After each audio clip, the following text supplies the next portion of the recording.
الحمدللہ رب العالمین والصلاة والسلام علی سید المرسلین اما بعد فاعوذ باللہ من الشیطان الرجیم بسم اللہ الرحمن الرحیم الحمدللہ تعالی اللہ رب العزت کی توفیق اور اس کے فضل سے آج ہم اپنی سلسلہ وار گفتگو کو آگے بڑھاتے ہوئے مال کی مذمت احادیث کی روشنی میں، جیسا کہ ہماری پچھلی کچھ نشستوں میں اس عنوان کے تحت ہم نے گفتگو کی تھی، تو اسی گفتگو کو آگے بڑھاتے ہوئے چند احادیث ہم آج پیش کریں گے۔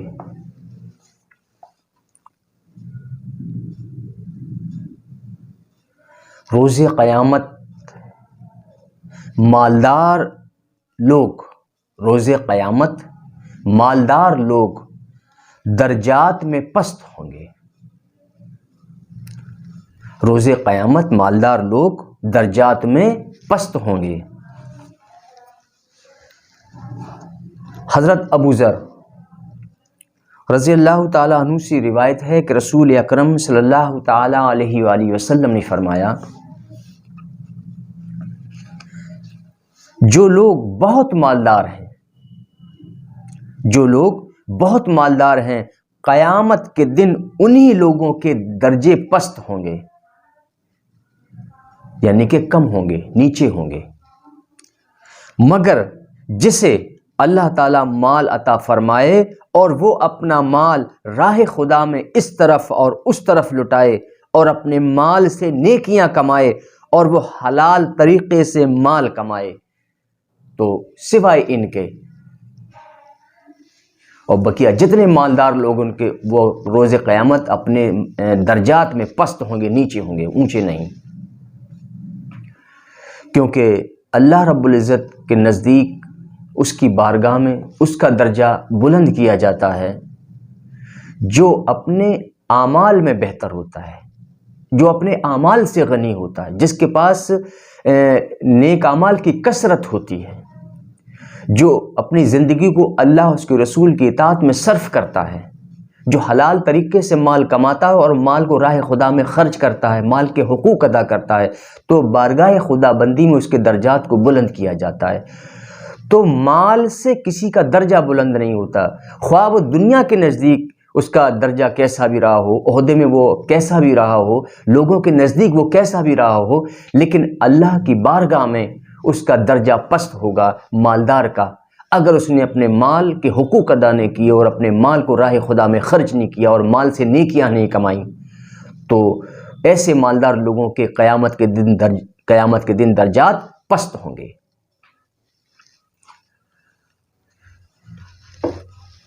یہ ابن ماجہ کی حدیث ہے، اس کا حدیث نمبر ہے 4130 اور مسلم شریف کی حدیث نمبر ہے 2305۔ تو معلوم ہوا کہ اللہ اور اس کے رسول کے نزدیک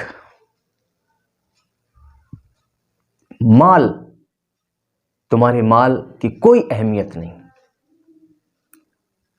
تمہارے مال کی کوئی حیثیت نہیں۔ اللہ اس کے رسول کے نزدیک کیا ہے، کس چیز کی اہمیت ہے، کس چیز کی حیثیت ہے کہ اگر بندہ شرعی احکامات پر عمل پیرا ہو جائے، اللہ اس کے رسول کی نافرمانی سے بچے، گناہوں سے بچے، اور اللہ اگر اسے کثیر مال دے تو وہ مال کو راہ خدا میں خرچ کرے اور مال کے جو حقوق ہیں تو اس مال سے وہ حقوق ادا کرے۔ تو یہ چیزیں اللہ اس کے رسول کے نزدیک حیثیت رکھتی ہیں، اس کی بارگاہ میں، اللہ کی بارگاہ میں حیثیت رکھتی ہیں اور اونچا مقام رکھتی ہیں، بلند درجات کا مستحق بناتی ہیں ایسے بندے کو۔ تو مال سے کسی کا درجہ آخرت میں بلند نہ ہوگا، بلکہ پست ہوگا، کمزور ہوگا، نیچے ہوگا۔ تو بڑا غور کرنے والی بات یہ ہے کہ جو لوگ آج مال کو بہت زیادہ اہمیت دیتے ہیں اور اپنی زندگی کا اہم مقصد بنا لیتے ہیں، ان کو اس حدیث سے عبرت حاصل کرنی چاہیے کہ مال تو کوئی شے ہے ہی نہیں۔ ہاں، مال کب شے بنتا ہے؟ جس کی کوئی حیثیت ہو۔ وہ مال اگر راہ خدا میں خرچ کیا جائے، مال سے نیکیاں کمائی جائیں تاکہ وہ نیکیاں تمہاری آخرت میں تمہارے کام آئے، ورنہ مال تو کوئی پھر شے ہے ہی نہیں، وہ تو بیکار ہے۔ انسان چاہے کتنا کما لے، اگر اس کو اگر راہ خدا میں خرچ نہ کیا، اس مال سے اگر نیکیاں نہ کمائی اور اس مال کے اگر حقوق ادا نہ کی، تو وہ مال اس کے لیے ہلاکت کا سبب بن جائے گا۔ وہی مال، کیونکہ وہ دنیا میں جتنا چاہے اتنا نفع اٹھا لے گا، لیکن بالآخر اسے وہ مال کو چھوڑ کر جانا، پھر وہ اس کے کوئی کام نہ آئے گا، پھر تو وہ کوئی شے بنے گی نہیں، کوئی شے نہ رہا اس کے لیے، تو بیکار ہو گیا، ضائع ہو گیا، برباد ہو گیا۔ جو مال آخرت میں اس کے کام نہ آیا اور اس نے پوری زندگی اس مال کو کمایا، تو وہ مال تو اس کے کوئی کام آیا ہی نہیں، تو پھر وہ مال تو کوئی شے ہے ہی نہیں، اس کے لیے کوئی چیز ہی نہیں ہے، اس کے لیے تو بیکار ہو گیا وہ مال۔ تو وہ چیز جو دنیا میں بھی اس کے کام آئے انسان کے اور آخرت میں بھی کام آئے، تو وہ چیز بہتر ہے، کیونکہ وہ دنیا میں اسے نفع دینے والی ہے، وہ آخرت میں نفع دینے والی ہے۔ تو ہر وہ شے، ہر وہ چیز جو انسان کو دنیا میں فائدہ پہنچائے اور آخرت میں فائدہ پہنچائے، وہی بہتر ہے۔ بقیہ پھر کوئی چیز اس کے لیے بہتر نہیں، بلکہ وہ نقصان کا باعث ہوگی۔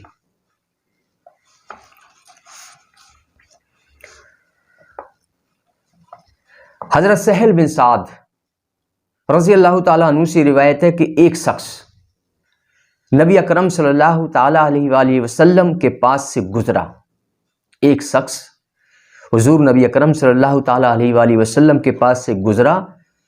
تو آپ نے لوگوں سے پوچھا، یعنی حضور علیہ السلام نے اپنے صحابہ سے پوچھا کہ تم اس شخص کے بارے میں کیا کہتے ہو؟ جب وہ شخص گزرا تو حضور نے لوگوں سے فرمایا، اے لوگوں، بتاؤ اس شخص کے بارے میں تم کیا کہتے ہو؟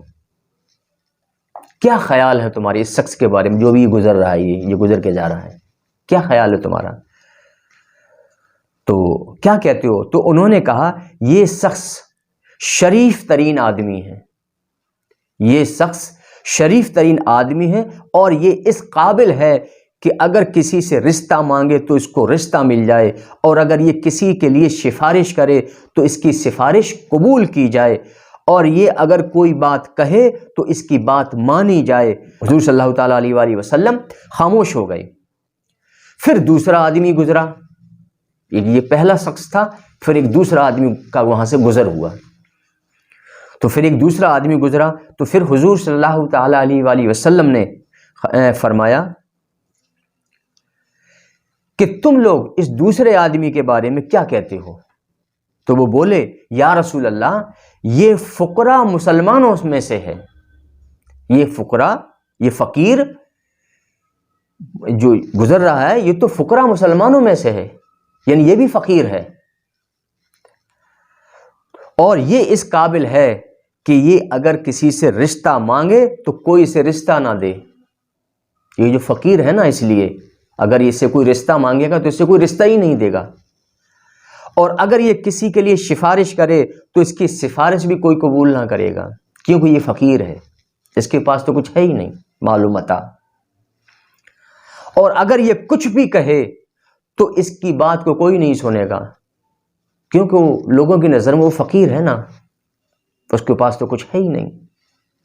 تو اگر یہ کچھ بھی کہے تو اس کی کوئی بات نہیں سنے گا۔ تو پھر آپ صلی اللہ تعالیٰ علیہ وسلم نے فرمایا، یہ فقیر اس مالدار جیسے تمام روئے زمین کے لوگوں سے بہتر ہے۔ یعنی فقیر جو پہلے والا جو مالدار گزرا تھا، پہلا شخص، تو اللہ کے رسول فرماتے ہیں کہ یہ جو فقیر ہے اس مالدار جیسے تمام لوگوں، تمام روئے زمین کے لوگوں سے بہتر ہے یہ فقیر۔ یعنی اس پہلا جو شخص گزرا تو وہ مالدار تھا، تو اس مالدار جیسے اگر روئے زمین پر جتنے مالدار ہیں، روئے زمین پر تمام مالداروں سے یہ فقیر بہتر ہے، اللہ کے رسول نے فرمایا۔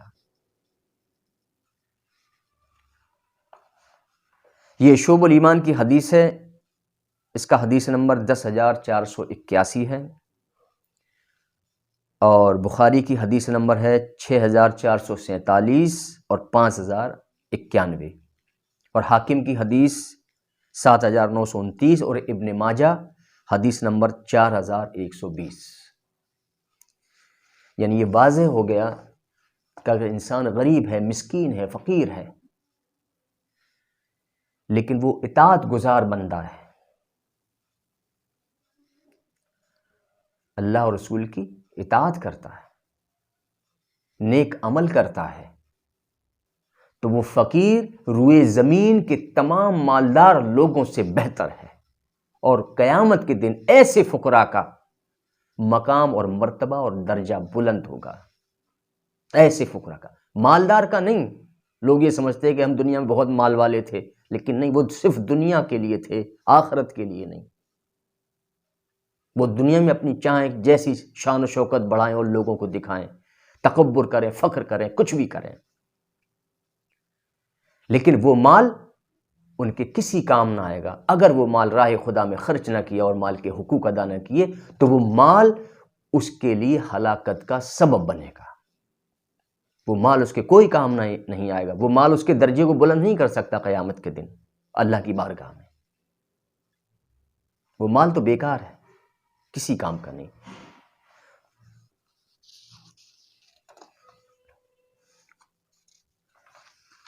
اللہ تبارک و تعالیٰ قرآن مجید میں ارشاد فرماتا ہے، بے شک مجرم لوگ ایمان والوں کا دنیا میں مذاق اڑایا کرتے تھے۔ بے شک مجرم لوگ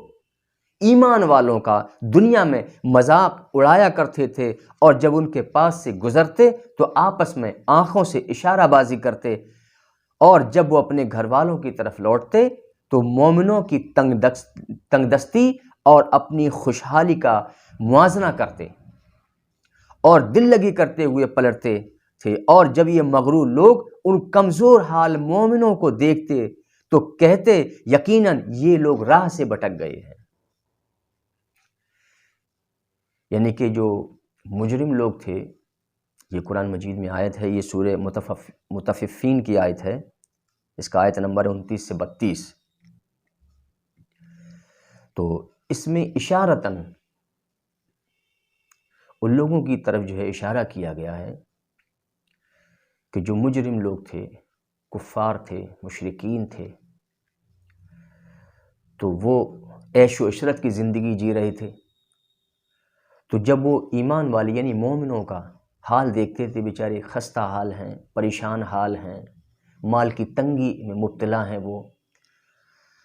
تو جب ان کو دیکھتے تھے تو یہ کہتے تھے کہ میرا دیکھو کتنا اچھا حال ہے، ہم کتنی عیش اور عشرت میں رہ رہے ہیں، ہمارے پاس مال کی بھی تنگی نہیں ہے، ہر چیز اللہ نے ہمیں دے رکھی ہے، اور یہ ان مومنوں کو دیکھو، ان کے پاس تو کچھ ہے ہی نہیں، پھٹے حال ہیں، تنگ دست ہیں، پریشان حال ہیں۔ تو وہ خوش ہوتے تھے اور یہ کہتے تھے یہ مومن جو مسلمان ہیں یہ تو بہک گئے ہیں، بھٹک گئے ہیں، راہ سے بھٹک گئے ہیں، گمراہ ہو گئے ہیں۔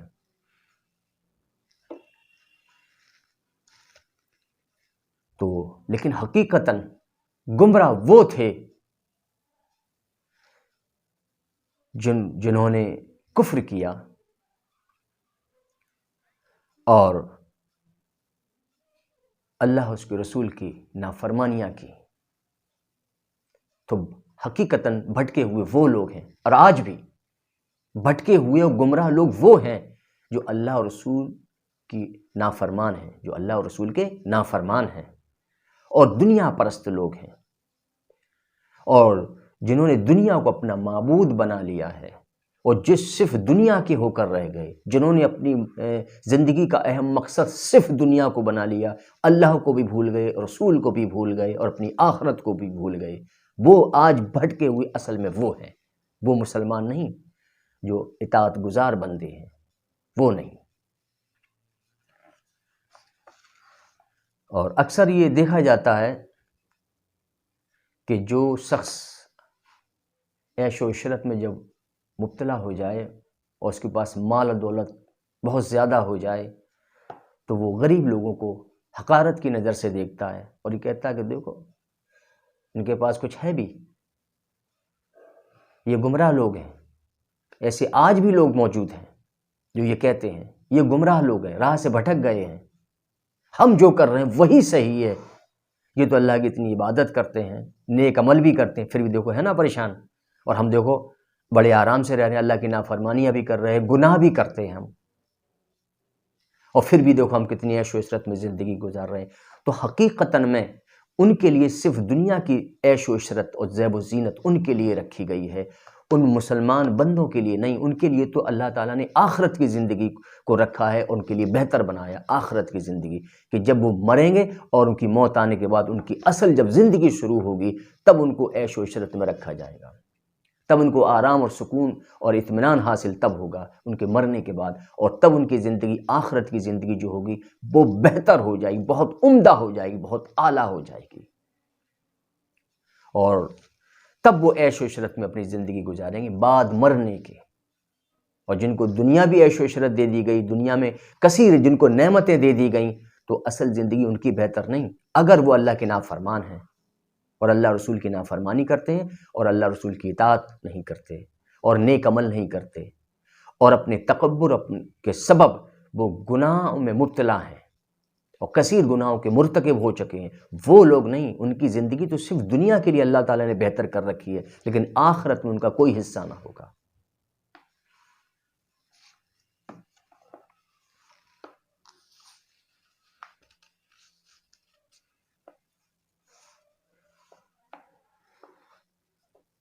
حضرت عبداللہ بن مسعود رضی اللہ تعالیٰ عنہ سے روایت ہے کہ حضور علیہ السلام نے فرمایا کہ صرف 2 آدمیوں پر رشک کرنا مستحسن ہے۔ حضور نبی کریم صلی اللہ تعالیٰ علیہ وآلہ وسلم نے فرمایا کہ صرف 2 آدمیوں پر رشک کرنا مستحسن ہے۔ ایک وہ شخص کہ جس کو اللہ تعالیٰ نے مال دیا اور وہ اس کو حق کے راستے میں خرچ کرے، یہ پہلا شخص ہے جس پر رشک کرنا چاہیے، یعنی اللہ تعالیٰ جس کو مال دے پھر وہ اس مال کو راہ خدا میں خرچ کرے، اس پر رشک کرنا چاہیے۔ اور جو اللہ تعالیٰ جس کو مال دے اور وہ بخیل ہو جائے، کنجوس ہو جائے اور راہ خدا میں خرچ نہ کرے بلکہ صرف اپنے اور اپنے اہل خانہ کے لیے خرچ کرے، تو وہ شخص بہت برا ہے۔ کیوں؟ کہ وہ اپنی ہلاکت کا سبب خود بن رہا ہے، اور بعد مرنے کے یہی مال اسے جو ہے جہنم میں لے جانے کے لیے کافی ہوگا، کیونکہ وہ مال کے حقوق ادا نہیں کر رہا۔ تو رشک کس پر کرنا چاہیے؟ کہ اللہ جس کو مال دے پھر وہ اپنے مال کو راہ خدا میں خرچ کرے، یعنی پوری زکوٰۃ نکالے، صدقات خیرات کرے، اور اس پر جو حقوق ہیں جو اس کے ذمے ہیں ان حقوقوں کو وہ ادا کرے اور اس مال کے ذریعے سے، تو اس پر رشک کرنا مستحسن ہے۔ ایک شخص یہ، اور دوسرا شخص وہ کہ جسے اللہ تعالیٰ نے علم دیا ہو اور پھر وہ اس علم کے مطابق فیصلہ کرے اور لوگوں کو تعلیم دے۔ یہ بخاری شریف کی حدیث، اس کا حدیث نمبر ہے 73، اور مسلم شریف کی حدیث نمبر ہے 1896۔ یعنی کہ ان مالداروں پر رشک نہیں کرنا چاہیے جو صرف نام کے مالدار ہیں۔ نام سے یہاں مراد یہ ہے کہ وہ مالدار تو ہیں لیکن صرف اپنے لیے، اور لوگوں کے لیے مالدار نہیں کہ وہ غریبوں کی مدد کریں، مسکینوں کی مدد کریں، فقراء کی مدد کریں، راہ خدا میں خرچ کریں، نہیں، وہ صرف اپنے لیے مالدار ہیں، لوگوں کے لیے نہیں۔ اور جو ان پر حقوق ان کے ذمے رکھے گئے اللہ تعالیٰ نے ان کو وہ ادا بھی نہیں کرتے، تو ایسے لوگ صرف نام کے مالدار ہیں، کیونکہ وہ صرف اپنے لیے جیتے ہیں اور اس مال کو صرف اپنے اور اپنے اہل خانہ پر خرچ کرتے ہیں، اپنے خاندان پر والوں پر خرچ کرتے ہیں، تو ایسی مالدار صرف نام کے مالدار ہیں۔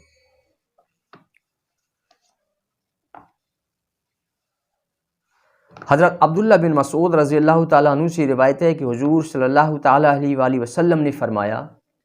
کہ قابل رشک تو وہ شخص ہے، قابل رشک تو وہ شخص ہے کہ جسے اللہ تعالیٰ مال دے اور وہ راہ حق میں خرچ کرے۔ قابل رشک تو وہ شخص ہے کہ اللہ تعالیٰ جسے مال دے اور وہ راہ حق میں خرچ کرے، تو ایسے مال والے جو ہیں وہ اچھے ہیں، ان پر رشک کیا جا سکتا، وہ قابل رشک ہے۔ اور ایسے مالدار جو صرف اس مال کو اپنے لیے اپنی بیوی بچوں پر خرچ کریں، اپنی عیش و عشرت پر خرچ کریں، ایسے مالدار قابل مذمت ہیں، قابل مذمت ہیں ایسے مالدار۔ ان کی ہمیں کبھی تعریف نہیں کرنی چاہیے، نہ ان کی واہواہی کرنی چاہیے، نہ عزت کرنی چاہیے، کیونکہ وہ قابل مذمت ہیں۔ صرف ان کی برائی کرنا چاہیے کیونکہ وہ مال کے حقوق ادا نہیں کرتے، مال کو راہ خدا میں خرچ نہیں کرتے، مال کی پوری زکوٰۃ نہیں نکالتے۔ ایسے مالدار قابل رزق نہیں بلکہ قابل مذمت ہیں، جتنی ہو سکے ان کی برائی کرو۔ اب بعض لوگوں کے ذہن میں ایک سوال آتا ہے کہ اگر ہم لوگوں کی برائی کریں گے تو یہ غیبت ہو جائے گی۔ تو میں آپ کو بتا دوں، دو قسم کے لوگ ایسے ہیں کہ جن کی برائی کرنا غیبت نہیں۔ دو قسم، ایک فاسق اور فاجر کی، فاسق اور فاجر کی، ان کی برائی کرنا غیبت نہیں۔ اللہ کے رسول نے فرمایا کہ فاسق اور فاجر کی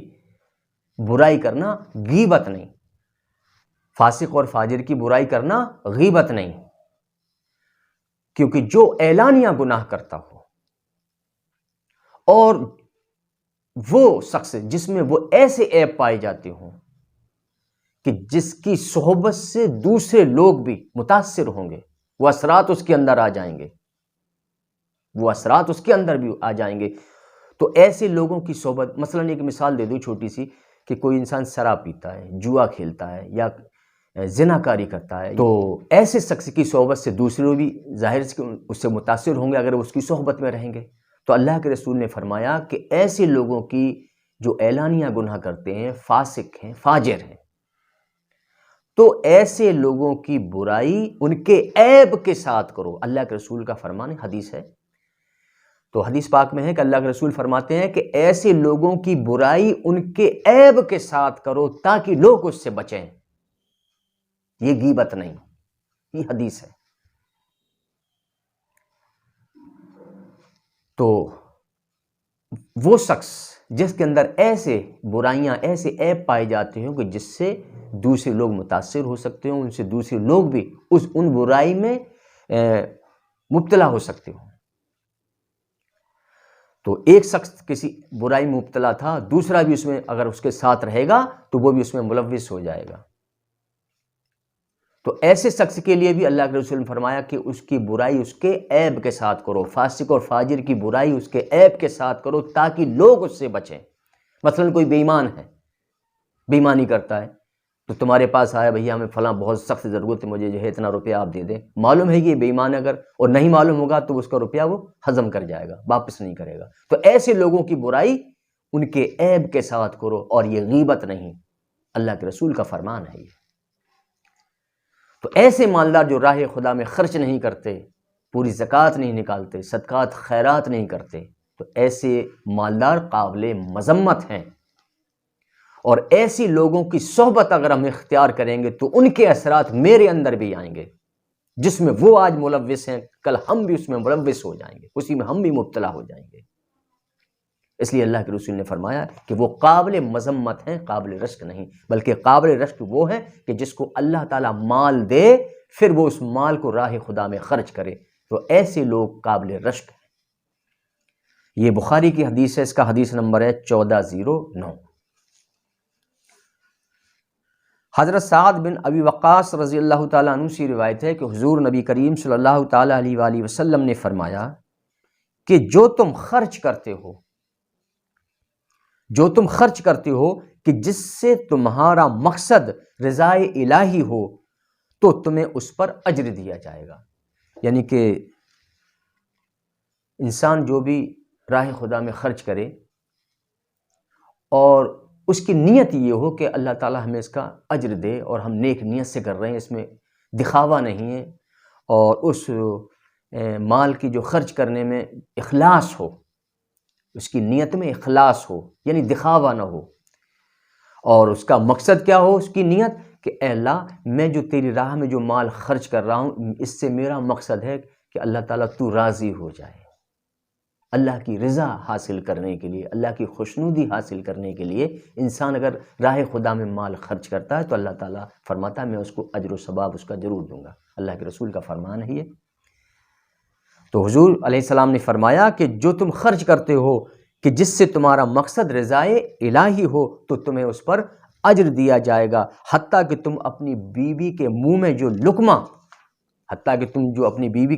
لقمہ ڈالتے ہو اس پر بھی تمہیں اجر دیا جائے گا۔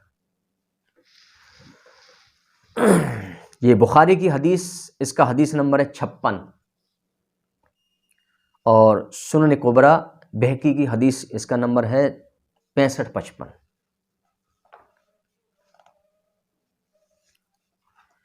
حضور نبی کریم صلی اللہ تعالیٰ علیہ وآلہ وسلم نے فرمایا کہ مرد اپنے اوپر و اپنی بیوی پر اور اپنے بچوں پر اور اپنے خادم پر جو بھی خرچ کرے وہ صدقہ ہے۔ یہ بخاری کی حدیث نمبر اس کا 55، ابن ماجہ کی حدیث نمبر ہے 2138۔ اسی ضمن میں ایک اور حدیث حضرت ابو مسعود انصاری رضی اللہ تعالیٰ عنہ سے روایت ہے کہ نبی کریم صلی اللہ تعالیٰ علیہ وآلہ وسلم نے فرمایا کہ آدمی کا اپنے گھر والوں پر خرچ کرنا صدقہ ہے۔ یہ مسلم کی حدیث، اس کا حدیث نمبر ہے 2322، اور ترمذی شریف کی حدیث نمبر ہے 1965۔ حضرت عائشہ صدیقہ رضی اللہ تعالیٰ عنہ سے روایت ہے کہ حضور نبی کریم صلی اللہ تعالیٰ علیہ وآلہ وسلم نے فرمایا کہ تمہارے گھر والوں کا بھی تم پر حق ہے، تمہارے گھر والوں کا بھی تم پر حق ہے، اور تمہارے مہمان کا بھی تم پر حق ہے، اور تمہاری جان کا بھی تم پر حق ہے، اور تمہارے جسم کا بھی تم پر حق ہے، اور تمہاری بیوی کا بھی تم پر حق ہے۔ یہ مسلم شریف کی حدیث، اس کا حدیث نمبر ہے 2743، ابو داؤد کی حدیث نمبر ہے 2427 اور 1369، اور نسائی شریف کی حدیث نمبر ہے 2401۔ حضرت عبداللہ بن عمر رضی اللہ تعالیٰ عنہما سے روایت ہے کہ حضور نبی کریم صلی اللہ تعالیٰ علیہ وآلہ وسلم نے فرمایا کہ جو شخص اللہ کے واسطے امان مانگے اس کو امان دو، کہ اس نے جو واسطہ لگایا ہو اللہ کا لگایا، اللہ واسطے۔ تو جو شخص اللہ کے واسطے امان مانگے اس کو امان دو، اور جو شخص اللہ کے نام سے سوال کرے تو اس کو ضرور دو۔ جو شخص اللہ کے نام سے سوال کرے تو اس کو ضرور دو، اور جو تمہاری دعوت کرے تو اس کی دعوت قبول کرو، اور جو تمہارے ساتھ احسان کرے تو اس کا بدلہ دو، اور اگر بدلہ دینے کے لیے کوئی چیز نہ پاؤ تو اس کے حق میں دعا کرو۔ اگر اس احسان کا بدلہ دینے کے لیے تمہارے پاس اگر کوئی چیز نہ ہو تو اس کے حق میں دعا کرو، حتیٰ کہ تم سمجھ لو کہ اس کے احسان کا بدلہ دے دیا ہے۔ یہ نسائی شریف کی حدیث 2531، 2571، اور ابو داؤد کی حدیث نمبر ہے 1672 اور 5109۔ اسی ضمن میں ایک اور حدیث حضرت ابن بجید انصاری رضی اللہ تعالیٰ عنہ سے روایت ہے کہ نبی کریم صلی اللہ تعالیٰ علیہ وآلہ وسلم نے فرمایا کہ تم مانگنے والے کو کچھ صدقہ دے کر رخصت کرو، تم مانگنے والے کو کچھ صدقہ دے کر رخصت کرو، چاہے جلا ہوا گھوڑے وغیرہ کا کھر ہی کیوں نہ ہو، یعنی کچھ نہ کچھ ضرور دو اس کو، مانگنے والے کو۔ یہ نسائی شریف کی حدیث ہے، اس کا حدیث نمبر ہے 2569۔ اسی طرح حضرت ابن عباس رضی اللہ تعالیٰ عنہما سے روایت ہے کہ حضور نبی کریم صلی اللہ تعالیٰ علیہ وآلہ وسلم نے فرمایا کہ اللہ کے نزدیک سب سے بدترین شخص وہ ہے کہ جس سے اللہ تعالیٰ کا واسطہ دے کر مانگا جائے اور وہ پھر بھی نہ دے۔ یہ حدیث ہمارے لیے بڑی عبرتناک ہے، اور یہ حدیث ہمیں صدقہ دینے کے لیے تلقین کرتی ہے، ترغیب کرتی ہے، کیونکہ اللہ کے رسول نے فرمایا، اور اس سے ہمیں عبرت ضرور حاصل کرنی چاہیے، کہ سب سے بدترین شخص ہے وہ، سب سے بدترین شخص ہے وہ کہ جس سے اللہ تعالیٰ کا نام لے کر مانگا گیا ہو، یعنی کوئی فقیر آیا، اس نے کہا اللہ کے نام سے دے دے، اللہ کے واسطے دے دے، اور پھر بھی وہ نہ دے، تو اللہ کے رسول فرماتے کہ وہ سب سے بدترین شخص ہے، بہت برا ہے، بدترین۔ اور پھر بھی وہ نہ دے تو وہ شخص سب سے بدترین ہے جیسے اللہ کا نام لے کر مانگا گیا، جس نے پروردگار کا نام لے کر مانگا وہ اللہ کے واسطے مجھے دے دے، اللہ کے نام سے مجھے دے دے، اور پھر بھی وہ نہ دے، وہ الگ بات ہے۔ کوئی ایسی شرعی عذر ہو، شرعی مجبوری ہو اس کے آگے، یا اس کی جیب میں اس وقت پیسہ تھا ہی نہیں، کوئی شرعی مجبوری ہو تو الگ بات ہے۔ اگر شرعی مجبوری نہیں اور وہ اگر نہیں دیتا ہے مانگنے والے کو، جس نے اللہ کے نام سے مانگا ہو، اور پھر بھی اگر وہ نہ دے، تو سمجھ لو یہ سب سے بدترین شخص ہے۔ یہ نسائی شریف کی حدیث ہے، اس کا حدیث نمبر ہے 2573۔ اور اسی کے ساتھ ہی ہم آج کی اپنی گفتگو کو ختم کر رہے ہیں۔ انشاءاللہ اس سے آگے کا جو ہمارا بیان ہوگا وہ اگلی نشست میں ہوگا انشاءاللہ۔ وما علینا الا البلاغ المبین۔